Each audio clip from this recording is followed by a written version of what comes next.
Good evening, everybody. So today I wanted to talk to you about why the narcissist does downgrade supply, or is forced to downgrade supply.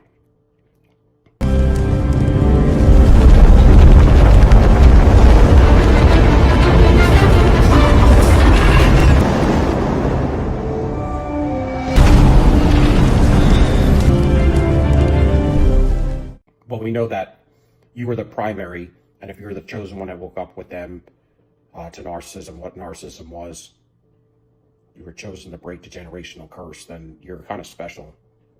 They're going to be fixed on you probably for the rest of their life. But they're forced to downgrade supply for many different reasons. One reason is because it took a lot of fuel to get you in the spot of the primary supply. And they're usually lazy and they don't have that kind of fuel.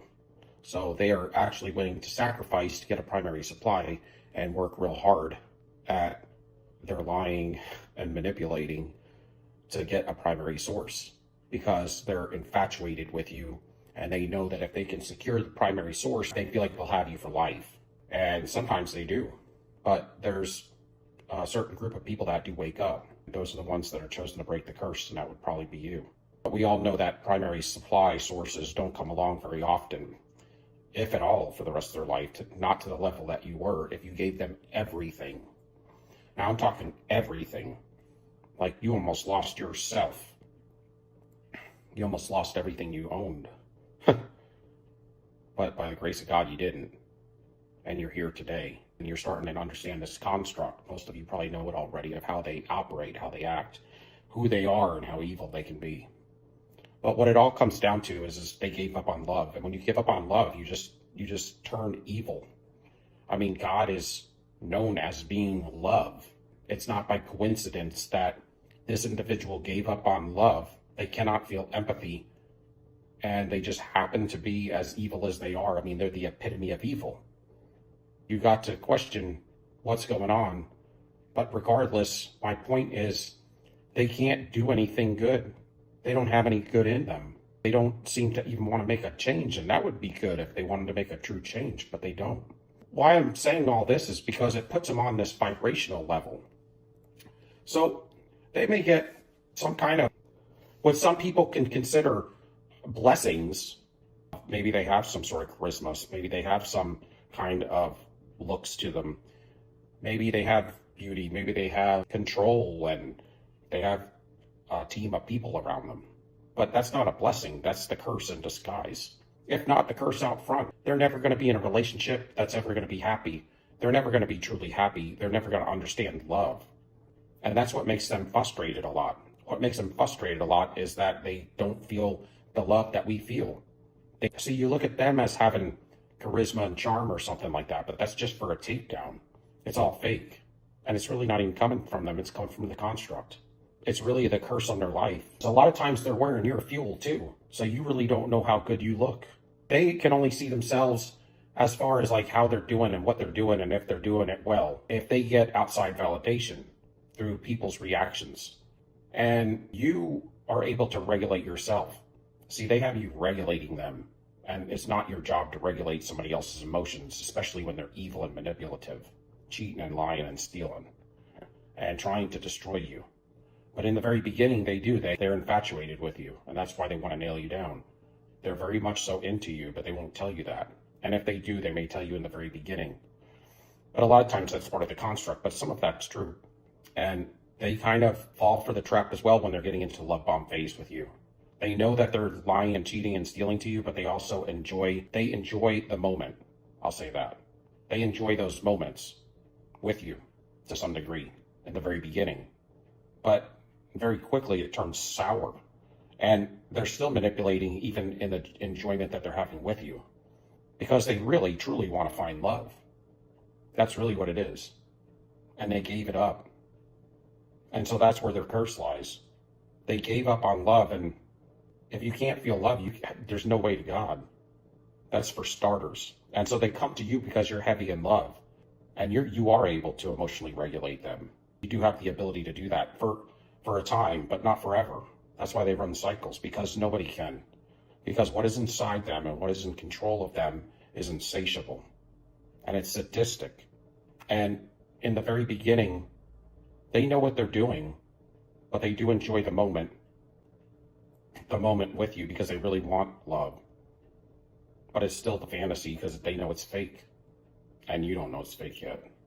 But that's why they come to you. They come to you because you're highly emotional in the emotional field. You understand the emotional field very well, and you're high in empathy. And that's because you refuse to become a narcissist in a narcissistic type family, and your innate self refused it time after time after time again.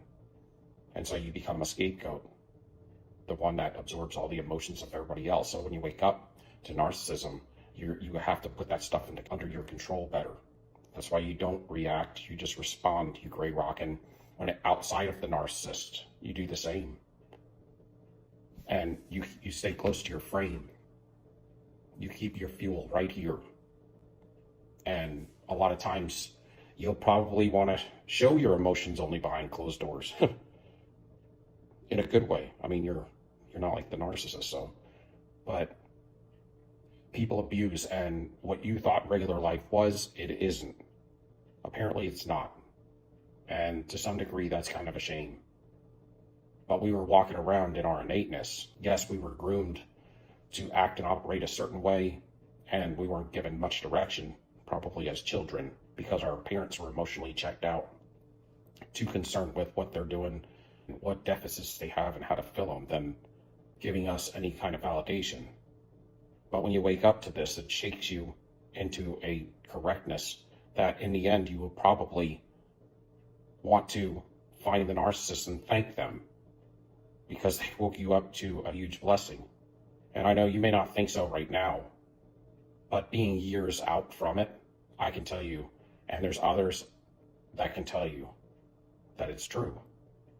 If you are strong enough to stand up, and if you went through life as long as you have and you haven't wanted to do evil, then you're probably going to be just fine. Right now, if you're dealing with tough times, then you have to put one foot in front of the other. I've been there. I've been there twice like that, and it sucks. But you carry on, and you will heal, truly.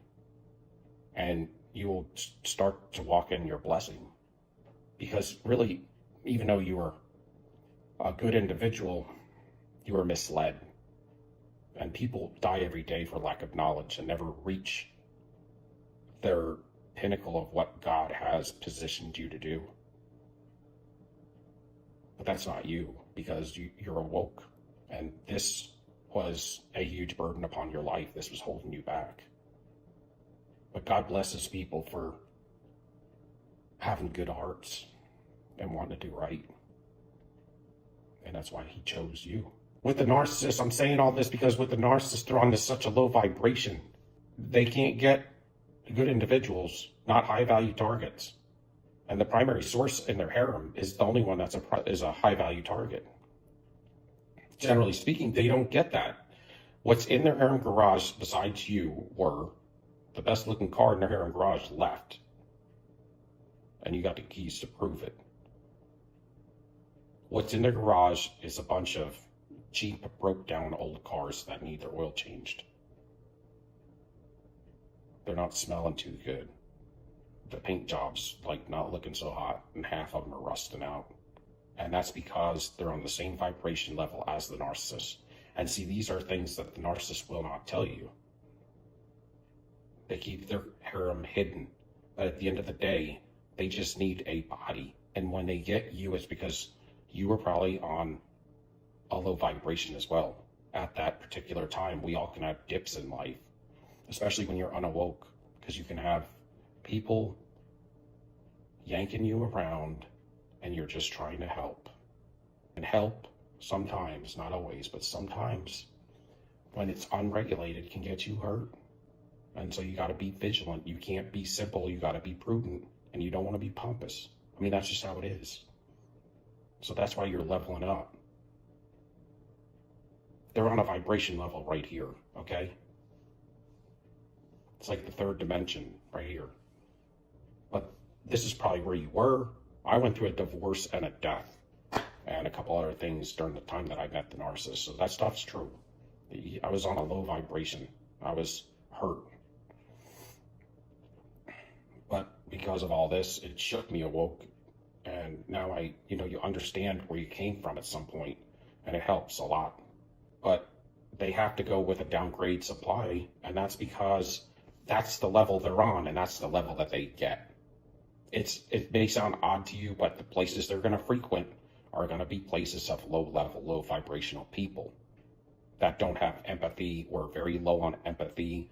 They're all thieving, stealing, and cheating.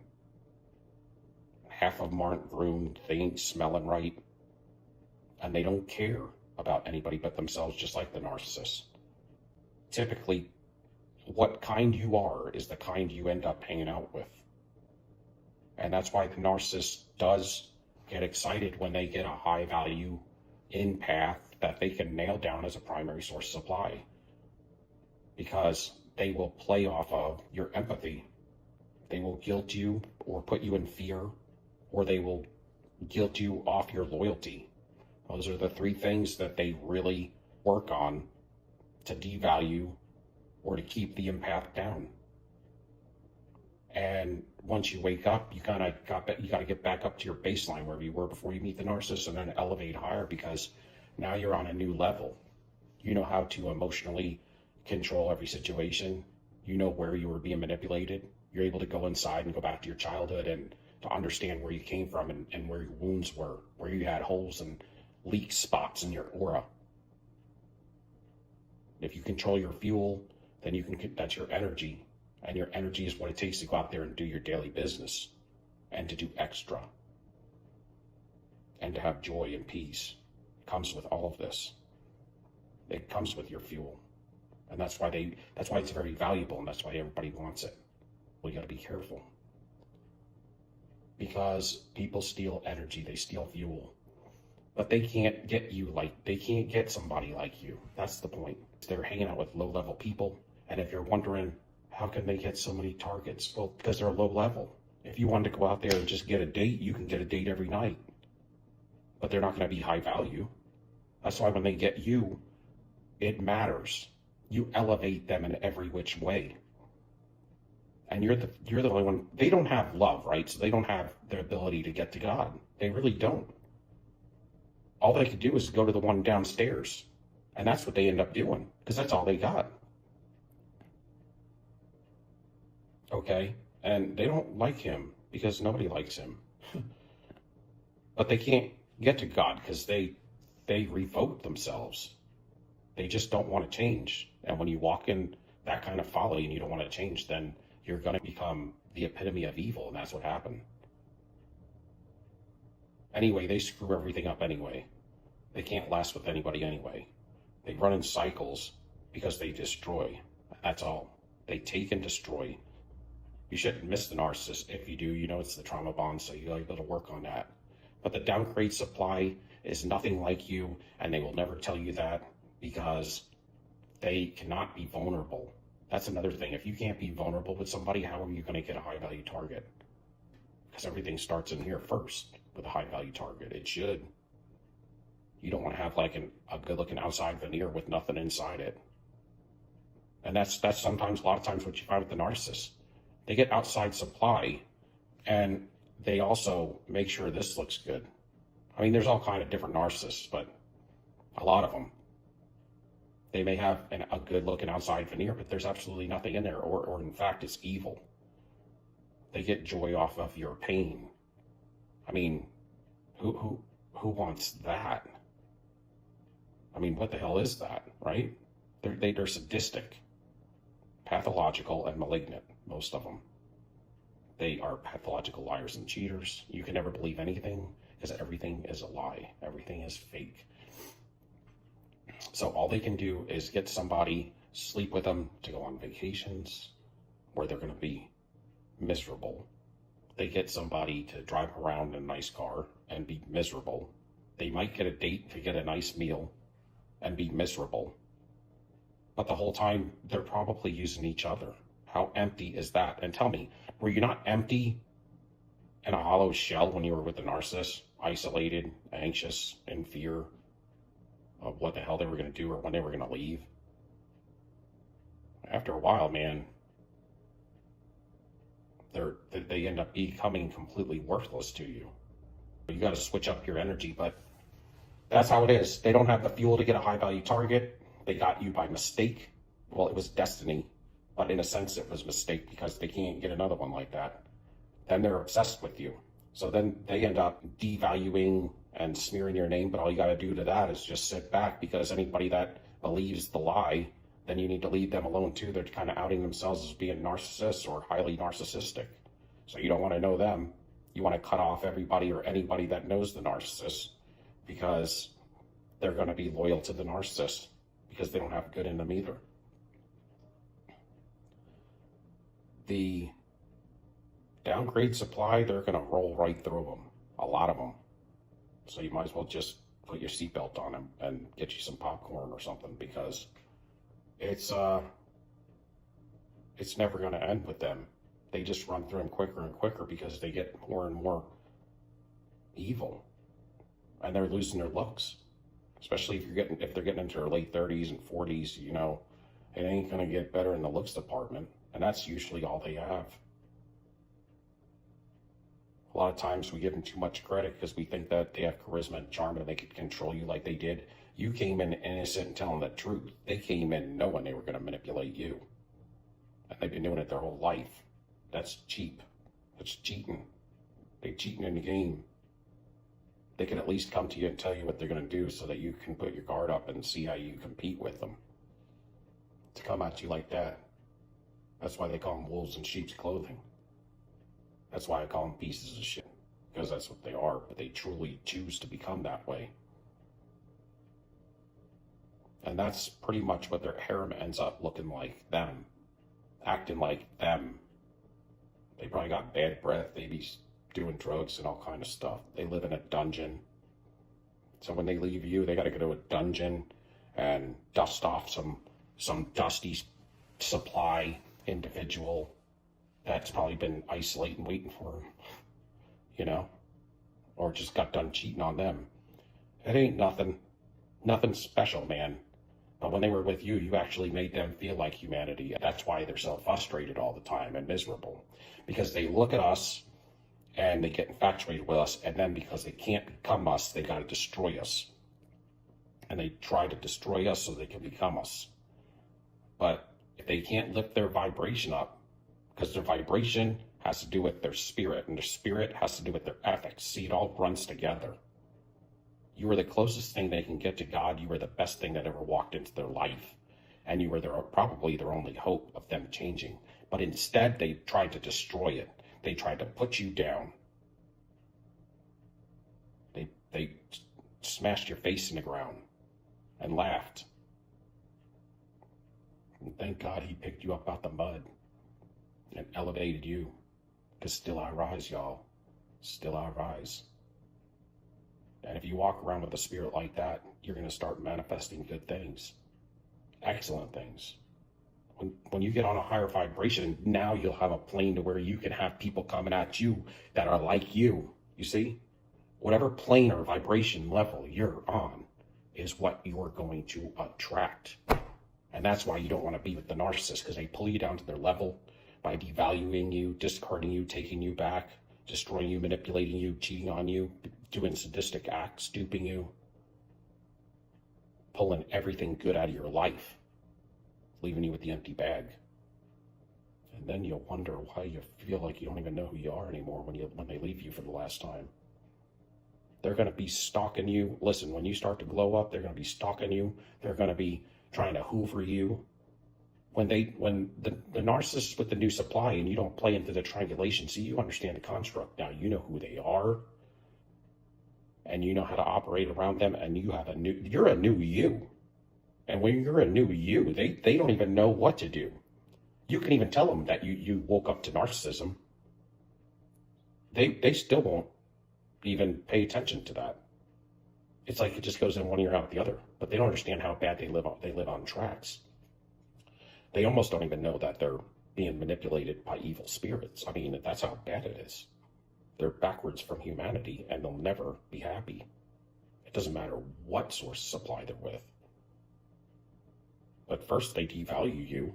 behind closed doors with the new supply. But then when you don't play into the triangulation because you're not around, you got them blocked. You ain't even picking up the phone, reading an email. If you get it, it's in spam, and you're just deleting it. The only thing they can do is come at you, and all you do is you look at them funny. Or you smile because they look stupid. But then when you won't play in anything, then they start defending you to the new supply. They don't know what to do anymore. They're obsessed with you. They get an obsession. Then the new supply gets obsessed with you, and they'll be stalking you too. It's like ridiculous. Then you'll have an unwanted fan for the rest of your life. They might be poking out of bushes at your house when you come home. They're ridiculous. They are truly a loser. So leave them with the new supply, because all they can do, they got the narcissist doctoring them up, actually giving them some positive reciprocity. Because they have to, because they got to try to make them look good. Because they're going to see you. And if they're with them, they ain't going to be looking too good, you know? Because generally speaking, they don't look so cute. Anyway, the new supply, if you don't feed into triangulation and you go no contact, the new supply will get destroyed real quick. Not that it's not that you wish it upon the new supply, because the new supply could be a good person you were. Generally, they're not. Generally, they're as bad as the narcissist, and they will get what's coming to them. And generally, whenever you've recovered, they can't wait to come back to you because they haven't got no love. And if you ever ask the narcissist, what did they like so much about you? They're going to say how you make them feel. Because you made them feel great. You made them feel special, loved, and taken care of, protected and needed. And that's what they'll never get from somebody else, not to the level that you gave it to them, to where you put them so far in front of you, you almost got destroyed over it. It's not healthy, but that's what you did, and you did it because you cared, and you know that they were hurt. But you can't fix anybody. And when you're on a vibration level like that, it is always abusive. Everybody on that level is abusive. And you will see them fall. You will watch them fall. You will watch them get grimy. And you will watch them live a horrible life at some point. Because the truth always comes out. You don't have to do anything but sit back. Your vengeance is giving it to the Lord. Laying at the cross, man, because it's over. All you do is just chill. It'll come back to you, because this stuff will people will start ringing in your ear. So if you can give me a like, subscription, and thumbs up. Till next time, I love you all. Peace. We out.